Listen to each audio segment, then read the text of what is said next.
राघव चड्ढा, एक नाम जो आज हर न्यूज चैनल पर छाया हुआ है, लेकिन आखिर क्यों?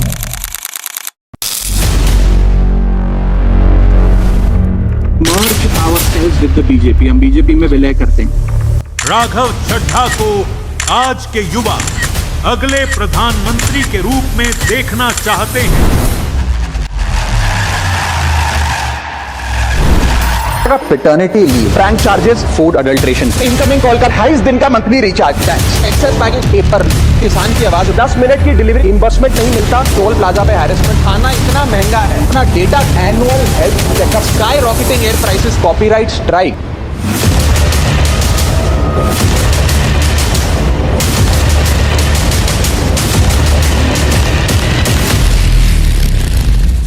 भारत की राजनीति में कुछ चेहरे ऐसे होते हैं जो सिर्फ नेता नहीं बल्कि एक नई सोच का प्रतीक बन जाते हैं। ऐसा ही एक नाम है राघव चड्ढा। एक समय था जब राघव चड्ढा को आम आदमी पार्टी का सबसे चमकता हुआ युवा चेहरा माना जाता था। चार्टर्ड अकाउंटेंट से राजनीति तक का उनका सफर तेज, साफ और बेहद प्रभावशाली रहा। दिल्ली की राजनीति में उन्होंने अपनी पहचान एक ऐसे नेता के रूप में बनाई जो डेटा, लॉजिक और तेज बहस के लिए जाना जाता है। लेकिन 2026 में कहानी ने एक बड़ा मोड़ लिया। राघव चड्ढा ने आम आदमी पार्टी छोड़कर भारतीय जनता पार्टी का दामन थाम लिया। एक ऐसा फैसला जिसने पूरे देश की राजनीति में हलचल मचा दी। कई लोगों के लिए यह एक रणनीतिक कदम था, तो कई लोगों ने इसे सिद्धांतों से समझौता बताया। इस फैसले के बाद उनकी छवि में भी बड़ा बदलाव देखने को मिला। पार्टी के नेता की डर कर चले गए आम आदमी पार्टी छोड़कर। हम डर कर नहीं, डिसअपॉइंटेड महसूस कर गए आम आदमी पार्टी से। हम डर कर नहीं, डिसएंचेंटेड फील कर गए आम आदमी पार्टी से। हम डर कर नहीं, डिसगस्टेड फील कर गए आम आदमी पार्टी से। जहां पहले युवा वर्ग का बड़ा समर्थन उनके साथ था, वहीं सोशल मीडिया पर अचानक लाखों फॉलोअर्स कम हो गए, जो इस बात का संकेत था कि जनता की राय कितनी तेजी से बदल सकती है। खुद राघव चड्ढा ने अपने फैसले को सही ठहराते हुए कहा कि उन्होंने राजनीति में कदम देश सेवा के लिए रखा था और जो रास्ता उन्होंने चुना वह उनके हिसाब से सही था। पॉलिटिक्स में आने से पहले मैं एक प्रैक्टिसिंग चार्टर्ड अकाउंटेंट था। मेरे सामने एक बेहतरीन करियर था, लेकिन मैं उस करियर को छोड़कर पॉलिटिक्स में आया। अपने करियर को बनाने के लिए पॉलिटिक्स में नहीं आया और एक पॉलिटिकल पार्टी का फाउंडिंग मेंबर बना, जिस पार्टी को मैंने अपने प्राइम यूथ के 15 साल दिए, अपने खून पसीने से, बहुत मेहनत से इस पार्टी को सींचा। लेकिन आज ये पार्टी वो पुरानी वाली पार्टी नहीं रही। इस पार्टी में आज एक टॉक्सिक वर्क एनवायरनमेंट है। आपको काम करने से रोका जाता है, पार्लियामेंट में बोलने से रोका जाता है और ये पॉलिटिकल पार्टी आज चंद करप्ट और कॉम्प्रोमाइज लोगों के हाथ में फंसकर रह गई है, जो अब देश के लिए नहीं, अपने निजी पर्सनल फायदे के लिए काम करते हैं। पिछले कुछ सालों से मैं ये फील कर रहा था that perhaps I am the right man but in the wrong party. और इसी के चलते मेरे सामने सिर्फ 3 ऑप्शंस थे। पहला ऑप्शन कि मैं पॉलिटिक्स ही छोड़ दूं, दूसरा ऑप्शन कि मैं इसी पार्टी में रहूं और चीजें ठीक करने की कोशिश करूं, जो कि हुआ नहीं, और तीसरा ऑप्शन कि मैं अपनी एनर्जी और एक्सपीरियंस लेकर पॉजिटिव पॉलिटिक्स करूं, एक और प्लेटफॉर्म के साथ, एक और पॉलिटिकल पार्टी के साथ जुड़कर सकारात्मक राजनीति करूं। इसीलिए मैंने अकेले ने नहीं, मेरे साथ 1 नहीं, 2 नहीं, 3 नहीं, 4 नहीं, 5 नहीं, 6 और सांसदों ने, यानी कि कुल 7 MPs ने यह फैसला लिया कि हम अपनी इस पॉलिटिकल पार्टी से रिश्ता तोड़ते हैं। एक आदमी गलत हो सकता है, 2 आदमी गलत हो सकते हैं, लेकिन 7 लोग गलत नहीं हो सकते। और वो अनगिनत लोग जो एजुकेटेड, एरुडाइट लोग थे, जो इस पॉलिटिकल पार्टी के सपने के साथ जुड़े थे, वो तमाम लोग जो इस पार्टी को छोड़ के चले गए, क्या वो सारे गलत हो सकते हैं? आप ऐसे समझिए, आप में से जितने ऑफिस गोइंग लोग हैं, यदि आपका वर्क प्लेस एक टॉक्सिक प्लेस बन जाए, उसका एनवायरनमेंट टॉक्सिक हो जाए, तो आप कितना काम कर पाएंगे? क्या आप वहां काम कर पाएंगे? अगर आपको वहां काम करने से रोका जाए, आपकी मेहनत को दबाया जाए, आपको चुप कराया जाए, तो आप क्या करेंगे? उस स्थिति में सही फैसला यही है कि आप उस वर्क प्लेस को छोड़ दें। शायद हमने भी वही किया।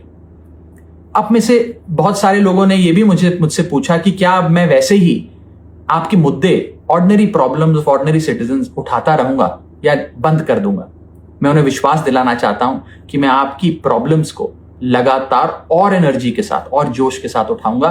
और अच्छी बात यह है कि अब हम उन प्रॉब्लम्स की सॉल्यूशंस को भी ढूंढ पाएंगे और उसे इंप्लीमेंट करा पाएंगे। आज राघव चड्ढा एक ऐसे मोड़ पर खड़े हैं जहां उनके हर कदम पर देश की नजर है।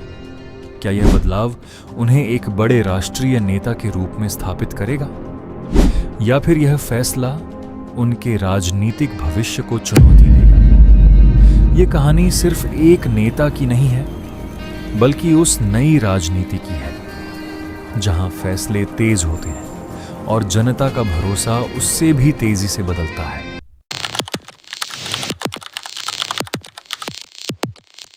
वैसे तो एंटी डिफेक्शन लॉ के मुताबिक कोई भी सांसद या विधायक अपने निजी फायदे के लिए यूं ही अपनी पार्टी नहीं छोड़ सकता। अगर ऐसा होता है तो उसकी सदस्यता तक रद्द की जा सकती है। लेकिन राजनीति में फैसले हमेशा इतने सीधे नहीं होते और कई बार एक कदम के पीछे की कहानी कानून से कहीं ज्यादा जटिल होती है। अब आपके मन में यह सवाल आ रहा होगा कि राघव चड्ढा ने पार्टी कैसे छोड़ दी। हमने ये डिसाइड किया that we the 2/3 members of parliament of the belonging to the Aam Aadmi Party in Rajya Sabha exercise the provisions of the Constitution of India and merge ourselves with the BJP। हम BJP में विलय करते हैं। दरअसल anti defection law में एक प्रावधान यह कहता है कि अगर किसी पार्टी के कम से कम 2/3 सांसद या विधायक एक साथ किसी दूसरी पार्टी में शामिल हो जाते हैं तो उसे विलय माना जा सकता है और ऐसी स्थिति में उन्हें डिस्क्वालिफिकेशन का सामना नहीं करना पड़ता। और इसी प्रावधान का सहारा लेते हुए राघव चड्ढा समेत कुल 7 आम आदमी पार्टी के राज्यसभा सांसदों ने भारतीय जनता पार्टी ज्वाइन कर ली। इन 7 सांसदों के नाम थे राघव चड्ढा, स्वाति मालीवाल, हरभजन सिंह, राजेंद्र गुप्ता, विक्रम सहनी, अशोक मित्तल, संदीप पाठक। राघव चड्ढा के इस कदम के बाद पूरा भारत उनके बारे में बात कर रहा है। उन्हें काफी आलोचना का सामना भी करना पड़ रहा है क्योंकि खुद राघव चड्ढा का मानना था कि बीजेपी एक गुंडों की पार्टी है। और मेरा ये मानना है कि बीजेपी एक गुंडों की पार्टी है, अनपढ़ गुंडों की पार्टी है। वो सिर्फ गुंडागर्दी करते हैं और पेट्रनेज देते हैं गुंडों को। और बीजेपी में आने के बाद से राघव चड्ढा का हाव भाव ही बदल गया है। बस इतना ही कहना चाहूंगा कि आम आदमी पार्टी के पास एक राज्य में सरकार है और एक राज्य की पुलिस है। भारतीय जनता पार्टी के पास 21 राज्यों में सरकार है, 21 राज्यों की पुलिस है। आप जो एक गंदा खेल शुरू कर रहे हैं प्रतिशोध का, बदले का, वो कहां जाकर रुकेगा उसकी कल्पना भी आप नहीं कर सकते। इससे बचिए। और अंत में मैं बस पंजाब सरकार के अधिकारियों को भी कहना चाहूंगा कि आप सब बहुत सम्मानित लोग हैं। इनके आम आदमी पार्टी सरकार द्वारा जो आपको डराया जा रहा है, नेताओं द्वारा डराया जा रहा है, ओएसडीज द्वारा डराया जा रहा है कि आपका तबादला कर देंगे, आपको सस्पेंड कर देंगे अगर आपने हम 6-7 लोगों के खिलाफ कार्रवाई नहीं करी। मैं उन अधिकारियों को भी कहना चाहता हूं कि आप उनकी धमकियों से डरिए मत। आम आदमी पार्टी की पंजाब सरकार चंद महीनों की सरकार है। अब उनका बहुत जल्द पंजाब से सफाया होने जा रहा है। उसके बाद ये तमाम लोग शताब्दी में बैठकर दिल्ली पहुंच जाएंगे। तो इनके डर और इनकी धमकियों से आप बिल्कुल भी अपने आप को इन्फ्लुएंस मत होने दीजिए। कानून के तहत और देश हित में फैसले लीजिए। बस मैं इतना ही कहना चाहूंगा। और अंत में जो लोग खुद राजघाट जाते हैं महात्मा गांधी जी की समाधि पर सत्याग्रह का सहारा लेने, आज वही लोग पंजाब की मशीनरी का इस्तेमाल कर चुन चुनकर हम सबके खिलाफ कभी विजिलेंस, कभी दिल्ली पुलिस, कभी पोल्यूशन बोर्ड से कार्रवाई कर रहे हैं। ये जनता के सामने आना जरूरी है और खास तौर पे पंजाब की जनता के सामने तमाम चीजें आनी बहुत जरूरी थी। हाल ही में हुए कुछ घटनाओं में यह तो साफ हो गया कि राघव चड्ढा को फिर से युवाओं के बीच लोकप्रिय होने के लिए और भी जोर शोर से काम करना पड़ेगा और बेहतर काम करना पड़ेगा।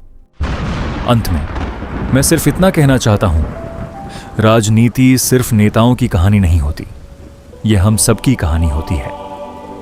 हम जिन मुद्दों पर चुप रहते हैं वही मुद्दे एक दिन हमारी जिंदगी को प्रभावित करते हैं। इसलिए जरूरी है कि हम सिर्फ दर्शक बनकर न रहें, बल्कि समझें, सवाल करें और सही को पहचानें। क्योंकि असली ताकत किसी एक नेता में नहीं, बल्कि जागरूक जनता में होती है। और जब जनता जागती है, तभी देश आगे बढ़ता है।